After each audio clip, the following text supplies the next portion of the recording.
Hello everyone and welcome into today's video where we are checking out some Tesla stock charts, and also in the second half we will check out some Tesla news, so stay tuned for that one. And just before we start, I would really appreciate if you could smash the like button to help me with the YouTube algorithm to reach more people. Thank you for doing so, and let's get into the analysis. So at the moment the price is around the 740 US dollars, and since the last video we made a nice spike in the price and then a bit of a consolidation, and actually we are still going back and forth along this long-term trend line over here, which goes all the way back to the April 2020, as we could see in the previous videos. However, now I was able to find also these new resistances which are a bit downtrending from the downtrend in the January, February and March period,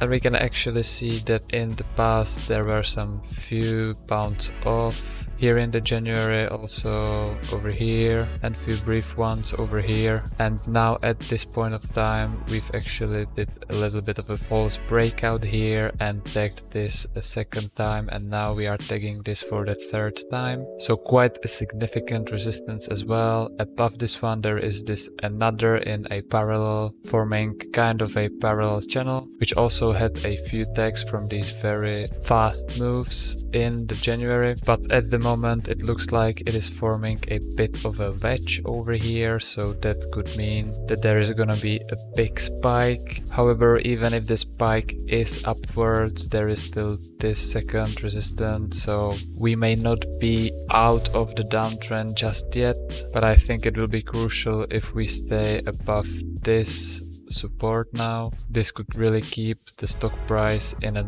slow uptrend at least. But for example, down here on the momentum indicator MACD, we can see that there is kind of a crossover happening at this point of time, and usually these crossovers near the zero line are quite powerful, so this could maybe suggest that there is gonna be some nice spike upwards, also because previously we had this portion of time with a larger selling volume than buying volume, but we will have to wait and see. Checking some other stocks from the tech sector, we can see for example Google is doing kind of a blow off top move, because if we zoom out we are breaking this very long term channel which has been broken on the top resistance on a few times in September 2009, a little bit in 2010 and also in 2013 just before a quite large correction, and at this point of time we are again breaking this trend line. So it's gonna be interesting to watch if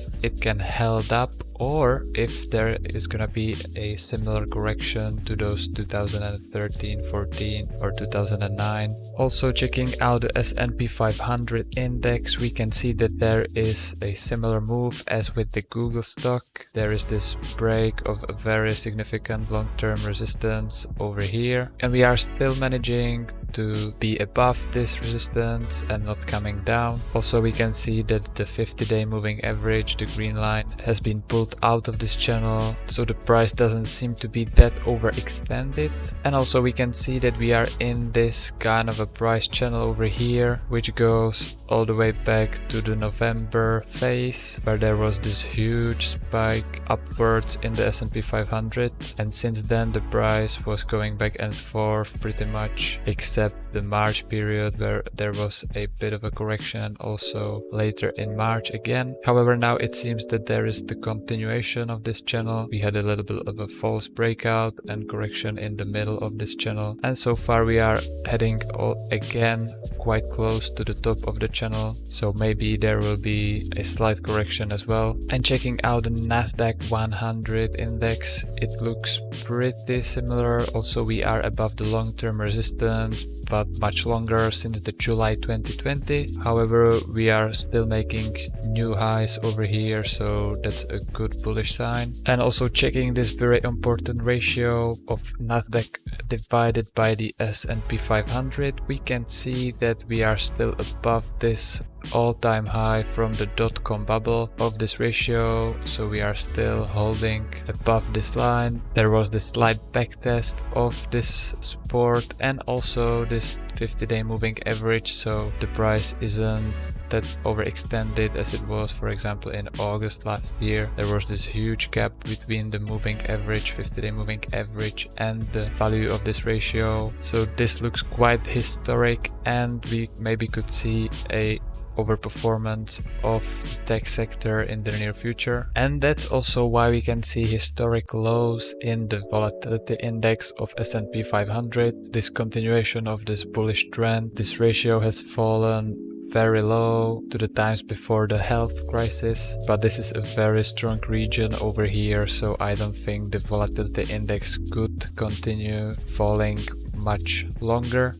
So I would expect some spikes in volatility in the near future. Maybe there are gonna be some fundamental news which could fuel up this volatility. Or maybe this is gonna be just a false breakout and there is gonna be a huge correction, because at this point the markets look very weird. However, that's kind of expected if you are breaking these long-term price channels. And switching to some Tesla news, we have some interesting news from insurance, because Tesla has registered a German branch of its insurance product as the completion of Giga Berlin approaches completion, and this could be another huge bonus for Tesla's balance sheet, another business for a nice cash flow. So far they are covering those types of insurance lines and risk types, and this will be also very important after the full self-driving will roll out, because traditional insurance companies wouldn't want to insure this kind of service. However, because Tesla has all the data underlying the safety of full self-driving, and they also have various monitoring services in the Tesla car itself, so they can monitor everything they need for the insurance. They have loads of data for this already, so I think it's a very logical next step for Tesla. Then we also have India's Minister of Road Transport urging Tesla to start production in India as soon as possible. There has been some talks previously that Tesla is gonna be building a new gigafactory in India, and so far it looks that India itself is on board as well, so that's a great news for Tesla. And also some other great news from China, which is welcoming autonomous vehicles on the country's roads, which is very interesting and beneficial for Tesla's full self-driving as well. So far in China there is the Baidu company which is working on autonomous vehicles, and they have received the green light for commercial self-driving buses in China. So far it's just in Western China, and in the bus there is usually a driver in case of any malfunction. And we can see that China has been strongly encouraging the self and autonomous driving in recent years. For example, in Beijing they announced that more than a half of new cars sold in 2025 will have autonomous driving capabilities, so this could help Tesla in full self-driving regard as well. And finally, for some positive news, we have the Tesla Model 3 being Austria's best-selling car in March from all vehicles, not just electric vehicles, so that's pretty interesting. We can see a table over here with the Tesla Model 3 on top with over 1000 sales in March. Austria is a pretty small European country, so they don't have huge volumes, but we can see a similar trend to Switzerland, for example, which is just next to Austria, where the Tesla Model 3 was also among the top